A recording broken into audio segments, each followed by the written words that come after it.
یہ جو Rafale technology تھی 2019 میں، اس پہ بڑا مان تھا مودی گورنمنٹ کو، اور وہ اس کا انتظار کر رہے تھے، اور پھر انہوں نے اپنی کیپیسٹی بڑھائی، ان کو منگوایا، ان کو آپریشنل کیا، پھر جو بھی پائلٹس کی ٹریننگ ہوئی ہوگی، اور پہلی مرتبہ انہوں نے اس کو آزمایا ہے. And it didn't work out. تو سب سے پہلے تو بتائیے نا اس کو انٹرپریٹ کیسے کرے گی دنیا، کیسے اس کو انٹرپریٹ کرے گی، کیونکہ یہ ایک ٹیکنالوجی کا بھی آپس میں مقابلہ ہے، تمام دنیا میں لوگ دیکھ رہے ہیں اس وقت اس خطے کی. Thank you very much my Memon for having me. یہ بہت اچھا سوال آپ نے سٹارٹ میں کیا ہے کہ یہ جو رافیل جس کے اوپر اتنا مان کیا جا رہا تھا 2019 میں کہ اگر ہوتے تو یہ نہ ہوتا، اور 6 سال بعد بھی کوئی فرق نہیں پڑا.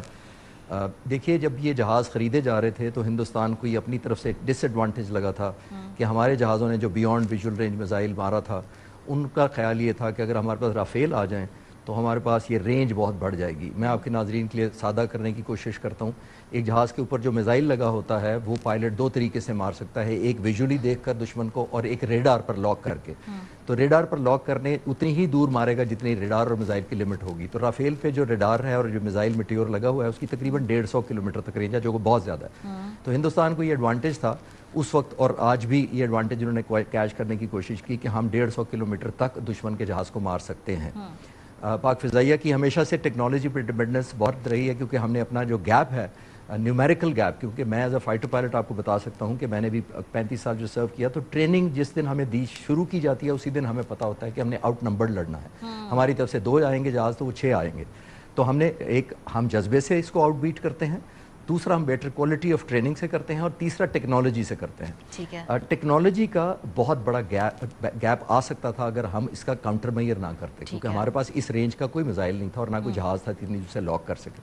تو ہماری قیادت نے 2022 مارچ میں J-10C ایک ریکارڈ مدت میں نہ صرف انڈکٹ کیے بلکہ ڈے اینڈ نائٹ آپریشنلائز کیے.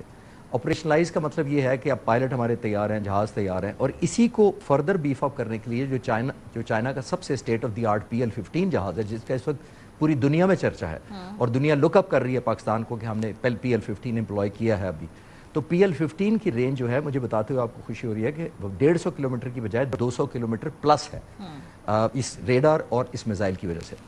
اور پاکستان نے صرف یہی گو اپ نہیں کیا کہ یہ ہمارے پاس چند رافیل آ گئے ہیں تو اب ہم ڈیپینڈنٹ نہیں رہے اس ٹیکنالوجی پہ. ہمارا JF-17 تھنڈر بلاک 3 جو جہاز ہے، جو اپ گریڈڈ ورژن ہے، جو لیٹسٹ ورژن ہے، اس کے ریڈار کو بھی چینج کر کے آئیسا ریڈار جو اس J-10 میں لگا ہوا تھا اسے چینج کیا گیا، اپ گریڈ کیا گیا، اور وہی PL-15 اب JF-17 بلاک 3 پر بھی لگتے ہیں اور 4 لگتے ہیں. ایک چیز تو یہ میں آپ کو بتا چلوں، اس کا ایڈوانٹیج یہ ہمیں ہوا ہے، اور جو رافیل نگیٹ کہاں ہوا ہے وہ یہ ہوا ہے کہ اب ہمارا ایک پرٹیکولر جہاز نہیں ہے جو اتنا لانگ رینج، جبکہ انڈیا کے پاس یہی ایک جہاز ہے. ہمارے پاس اب JF-17 تھنڈر بلاک 3 ہے اور J-10C ہے، جو دونوں یہ میزائل کیری کر سکتے ہیں.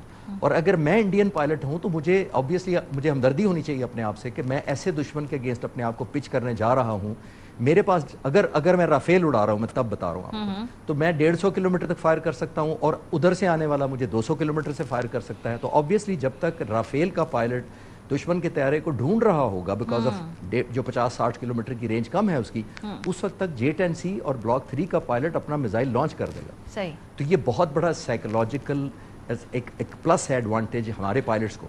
اور ایک اور رافیل اور باقی سب پائلٹس کے لیے بہت بڑا انڈین ڈس ایڈوانٹیج یہ ہے کہ جب بھی وہ ہوا میں آئیں گے ان کو نہیں پتا کہ جو سامنے آنے والے 4 جہاز ان کو ریڈار رپورٹ کر رہا ہے وہ J-10C ہیں، F-16 ہیں، میراج ہیں یا JF-17 ہیں. تو آبویسلی میں as a fighter pilot versus threat لیتا ہوں into account for devising my strategy. میں اپنا گیم پلان بنانے کے لیے میں ورس تھریٹ کو لیتا ہوں، جس کا مطلب یہ ہوا کہ ہندوستانی پائلٹ جب بھی، اور کوئی بھی جہاز چاہے وہ رافیل کا ہو، میراج 2000 کا ہو، MiG-21 کا ہو، جو بھی ہوا میں جائے گا وہ یہ زیوم کرے گا کہ مجھے 200 کلومیٹر کے میزائل کا سامنا ہو سکتا ہے. صحیح. That's very fearing. اور یہ میں آپ کو بتا سکتا ہوں کہ الحمدللہ میرے لیے یہ اعزاز کی بات تھی. میں تھوڑا سا ایڈ کرتا چلوں اپنی ایک بیک گراؤنڈ، یہ کریڈیبلٹی کے سینس میں، کہ میں پچھلے 5-6 سال سے اپنے نام سے ایک یوٹیوب کی ڈاکومنٹریز بناتا ہوں اپنے پیشن میں. تو مجھے پچھلے 5-6 سال سے، اور پرٹیکولرلی ریسنٹ ایئرز میں، اور چند ہفتے پہلے میں انہی پائلٹ سے J-10 اور بلاک 3 کے پائلٹ سے اپنی ڈاکومنٹری کے سلسلے میں مل کر آیا ہوں، اور مجھے یہ بھی اسپیشل پرمیشن دی گئی کہ میں ان کا انٹرویو ریکارڈ کروں. میں نے ان کے ساتھ پورا دن گزارا،